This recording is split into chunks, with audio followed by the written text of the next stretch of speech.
شهر رمضان الذي أنزل Assalamu فيه alaikum wa rahmatullahi wa القرآن. barakatuh. Welcome back in this month of Ramadan with the Quran.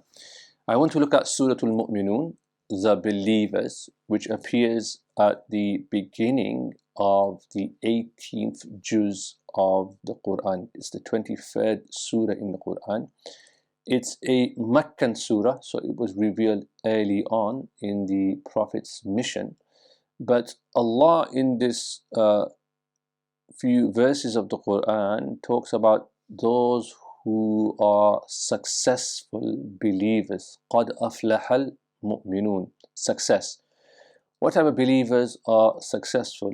And so Allah here furnishes a sundry list of attributes and actions that makes one worthy of success. And Allah continues in the second verse where He says, الَّذِينَ هُمْ فِي صَلَاتِهِمْ خَاشِعُونَ. That's the first attribute, that they perform their prayer, but when they are in prayer, they are concentrating. They are in a state of stillness with their Creator. They're focused, not thinking about what's for lunch or what's the latest cricket score perhaps or something, but focused on their Creator, even if it's for a few moments. And that's quite radical in our day and age, because we are all distracted with our gadgets, and we live in a culture of TikTok amusement where people just want things in sound bites, and we live in a culture where people can't really dedicate themselves to a long task, and they want things in bite size, and knowledge is now even in bite size as well. Even our channel, we've had to think about making it more accessible for people, because if it's too long, then people kind of think, well, maybe I need more time for this. So we live in a world where I think maybe an apt phrase, the McDonaldization of society, where we want to place the order, drive around the corner and pick up our food, and we don't really want to go through the work of making the food, preparing the food, enjoying the process. Even when people travel for Hajj, I remember they're so fixated on just getting the Hajj done, just ticking the box, that they miss the real purpose of Hajj, which is the joy of preparing and traveling, and maybe the uncertainties that come with Hajj and everything else. That's also part of the journey that people sometimes miss. So Allah says, الَّذِينَ هُمْ فِي صَلَاتِهِمْ خَاشِعُونَ, that when they pray, and they pray regularly, they pray with concentration and devotion. وَالَّذِينَ هُمْ عَنِ اللَّغْوِ مُعْرِضُونَ, and they also keep themselves away from vain things that don't really have any benefit. Do we really need to know the latest gossip about some celebrity who doesn't really care about you anyway? Do we really need to know what somebody else is doing with their life, which has no relevance or bearing on our lives? So love, it's not important, it's not significant. Sometimes people ask me questions relating to Islam, and I try to be as sympathetic as I can, but sometimes I have to say to people that this isn't really something that you need to worry about. It's not really for you right now on your journey. This isn't something that you should really be concerned with. وَالَّذِينَ هُمْ عَنِ اللَّغْوِ مُعْرِضُونَ. So they stay away from these things, and they don't watch content that, rather than enlightening them, just confuses them more, makes them less secure in their faith, and just makes them feel like they have more anxieties. So Allah says focus, وَالَّذِينَ هُمْ عَنِ اللَّغْوِ مُعْرِضُونَ. And then the third thing Allah mentions is وَالَّذِينَ هُمْ لِلزَّكَاةِ فَاعِلُونَ. When it comes to giving charity, they are constant in that act. But of course, linguistically it means charity, but it can also mean purifying themselves as well. وَالَّذِينَ هُمْ لِلزَّكَاةِ فَاعِلُونَ. They're always watching themselves, thinking about their spiritual state as well. Right? Was I too harsh? Do I really need to engage in certain acts? Thinking about purifying their heart. وَالَّذِينَ هُمْ لِلزَّكَاةِ فَاعِلُونَ.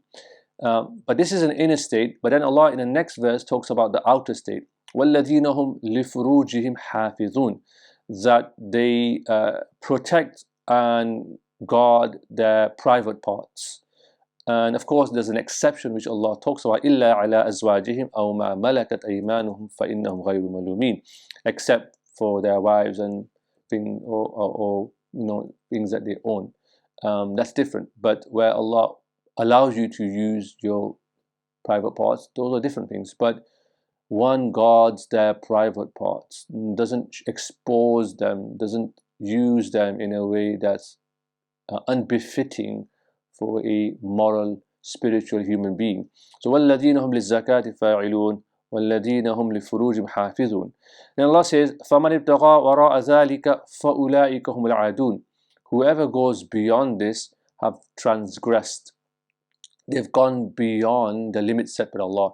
When Allah sets limits, it's for your benefit. When we have speed limits, 50 miles per hour, 70 miles per hour, they are there primarily for your benefit, but also for people around you, so that no harm comes about. One might justify the ends and say, well, I need to reach a certain location quickly. But the logic would be, well, you can't do something for yourself at the expense of others, right? This is Islam, which is that we think carefully about the means we use to achieve certain ends, which is lost in modern society. This is why even so-called enlightened governments and enlightened states have no quibbles dropping huge bombs on entire civilizations and wiping them out. I'm thinking about nuclear bombs, but I'm also thinking about weapons that are used today, mass killings. This is really not the way of a Muslim. A jurist, a Muslim faqih would have huge problems with this way of going about doing things. It's deeply immoral, because we are meant to think deeply about the way we go about doing these things. So Allah mentions this idea of not transgressing, adun. But then Allah also talks about society, وَالَّذِينَ هُمْ لِأَمَانَاتِهِمْ وَعَهْدِهِمْ رَاعُونَ, that they fulfill, they honor any trust or covenant that they make with people. So if they make an agreement, they sign a dotted line to say they will honor something, then they will make good of that agreement.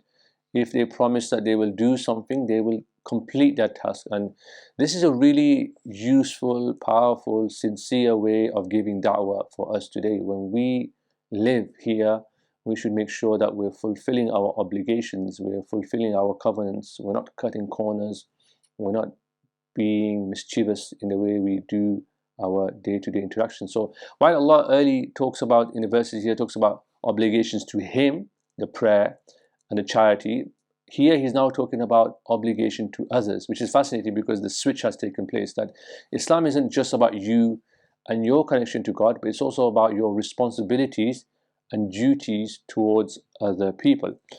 And then Allah says something very, very interesting, وَالَّذِينَ هُمْ عَلَىٰ صَلَوَاتِهِمْ يُحَافِظُونَ, that when it comes to the prayer, they guard them, they don't miss them, they're not neglectful of them.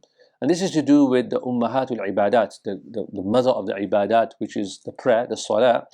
But it's also reminding us that we should observe every duty that we have, every responsibility that we have. It's not how the modern world is today. It's all about me and my feelings and my emotions and my body. Islam is very different. It is your body to the extent that you're responsible for it before Allah. But you have responsibilities towards other people. The world today is about my body. I can do whatever I want with it, and I can change it however I want, and I can alter it in this way and that way. In Islam, your body isn't truly yours. It's a aman, it's a trust from Allah. So it's a really radical worldview. I mean, these two worldviews are incommensurable. They can't come together in some ways because they see the human body in different ways. One is a trust from Allah, and one is completely devoid of any understanding of God and says, well, I'm the God, I can do whatever I want with myself. And so this is why you have these two worlds that are separate, and the twain shall not come together. And then Allah ends here, أُولَٰئِكَ هُمُ الْوَارِثُونَ. Allah says, well, what do you get at the end of it? You will inherit. What will you inherit? You will inherit paradise, Firdaus. And what is Firdaus? A place that you will be in forever. Hum fiha khalidun. So Allah says, for a small amount of existence on this earth, you will be given the greatest gift, which is eternal bliss. And it's a bargain. I mean, you can't think of any other offer out there which can come even close to this, that for a short period of submission to Him, He has promised for you, because of your free will and your free choice, that He will give you firdaus, He will give you paradise, where you can do whatever you want. And you don't need to worry about getting to work on time. You don't need to worry about pleasing your boss. You don't need to worry about responding to emails. But you can enjoy your presence with your Creator. You no longer need to worry about aging. You don't need to have aging cream anymore. You don't need to do any of those things anymore. The food is just as you want it, and everything is just a pleasure. So by sacrificing some of our pleasures in this world, and we're doing it in the month of Ramadan, we are reminded of eternal bliss with our Creator. And any reasonable person, if he was made that offer, would definitely take that offer up. So until next time, Assalamu alaikum wa rahmatullahi wa barakatuh.